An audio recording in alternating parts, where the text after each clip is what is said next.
Well, Robbo, how have you found your time at Pompey since joining on loan in August?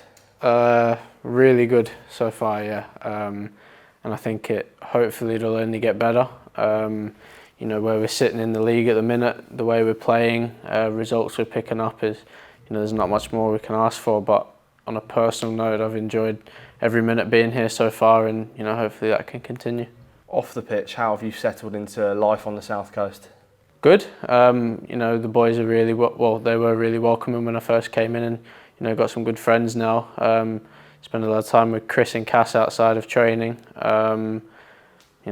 Cass lives next to me, so obviously drive in with him sometimes. But yeah, I think settling in outside of football is quite easy. Portsmouth is a really nice place. Got my dog here with me, so I've gone a few nice dog walks with him. So I'm really enjoying it. Brilliant, and you've had the experience of travelling around with sort of your previous clubs and your previous loan moves as well, but has there been anything different about this time around that's made it so good for you?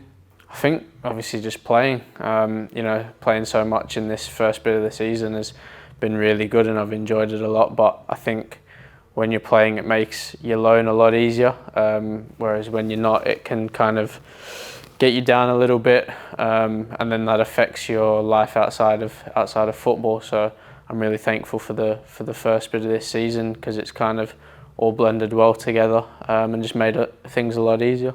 And being down here on your own, I was going to ask about spending time with the lads off the pitch, but you've already mentioned it. How much of a benefit is it, to have those lads around you, sort of Cass next door to you, and having your dog down as well? And how much of that has that been a benefit? It's been class.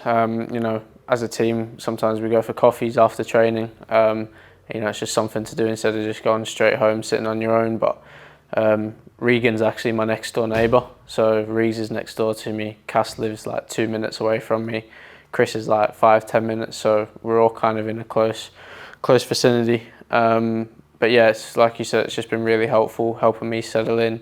Obviously Cass was new, Chris was new as well, so for us to all come to this club around the same time, we've all kind of just helped each other, and along with all the other boys that came at the start of the season as well. On the pitch, how would you assess your performances today? I think I've gotten a lot better with the more minutes I've played. I think when I first come in, I could obviously do some like exciting stuff on the ball, but I had to get up to that match fitness, be able to blend my game together with both sides, attacking and defensive. And I think playing in that deeper role next to Moz has given me that opportunity to do so, and I've really enjoyed it.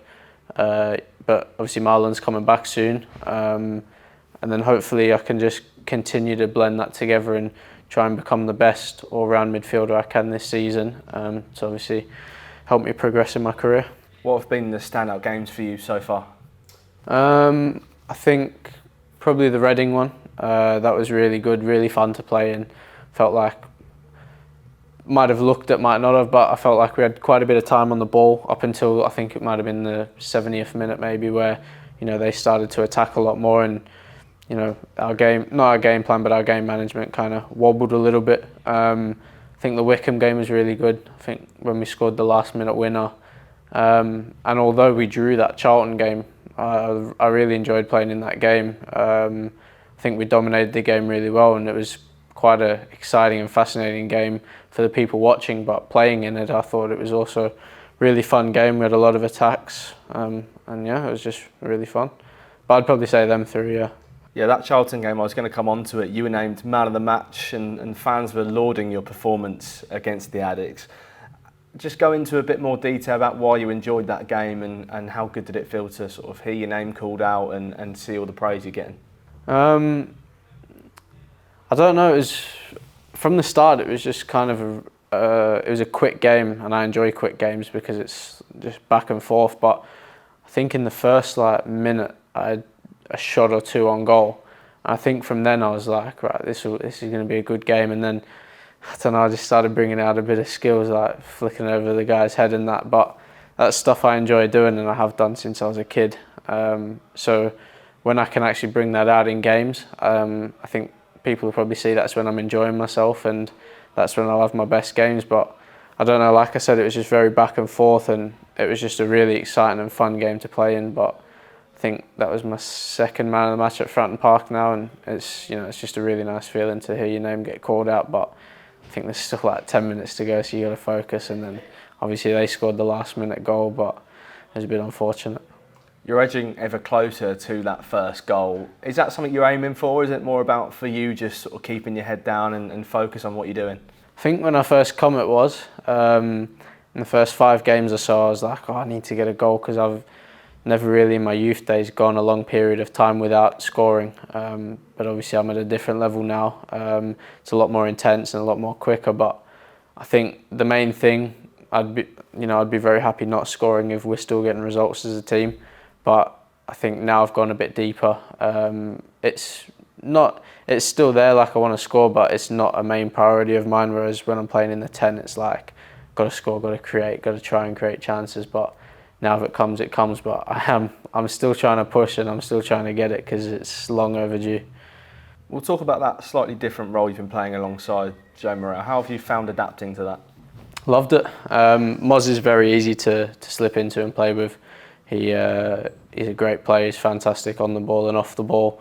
So I found it really easy to slip in there, and he's helped me a lot with my game, and hopefully I've helped him as well, and we can just bounce off each other. But I do really enjoy playing in that deeper role, because, like I said before, I get to do both sides of the game, get to go forward, and also get to do the other side, which I enjoy. And the more I can do that, and the more I can blend it together, like I said, it will just help me progress. Obviously a lot of similarities between the roles as they're so close together on the pitch, but aside from being just slightly deeper, what would you say are the main differences, and how do you have to sort of adapt your game to fit into that role? Well, when I was younger, when I was at United play in that similar shape where it's 2, not defensive midfielders, but 2 midfielders and 1 10. And then I moved to City where it was 1 CDM and 2 8s and 10s. So since I was young, I've kind of played both formations and both positions. And I think by the end of my time at City through the youth stages, I was able to kind of just blend it all together, and playing deeper, playing higher, kind of just there's similarities in them 2 roles, so I just get to put that together and like just try and blend it, like I said. But I think adapting my game was probably trying to be a bit more disciplined when I'm playing that deeper role, so I'm not always getting forward, not always trying to join the attack. Sometimes I need to hold off and be wary of the counter attack. But I'd probably say that would be the main adaptation I had to make. And what are the main things you've learned overall since being here? How to manage men's football, probably. I know it's only been, it's nearly coming up to half the season, but playing against older people, some seasoned pros, some boys that have played in the Premier League in the previous years, it's been really good to have that challenge, and to be able to put myself against them people and see how I do, and the outcome of it is really nice to see. But I think just being able to manage and play against some older people and some more experienced people has been probably the main thing I've learnt. You've had a bit of time off. We're obviously in the international break at the moment. You had a bit of time off at the start. You sort of had a heavy training schedule since. How has it been, and how's it been sort of being back in and on the training pitch? Yeah, it's been good.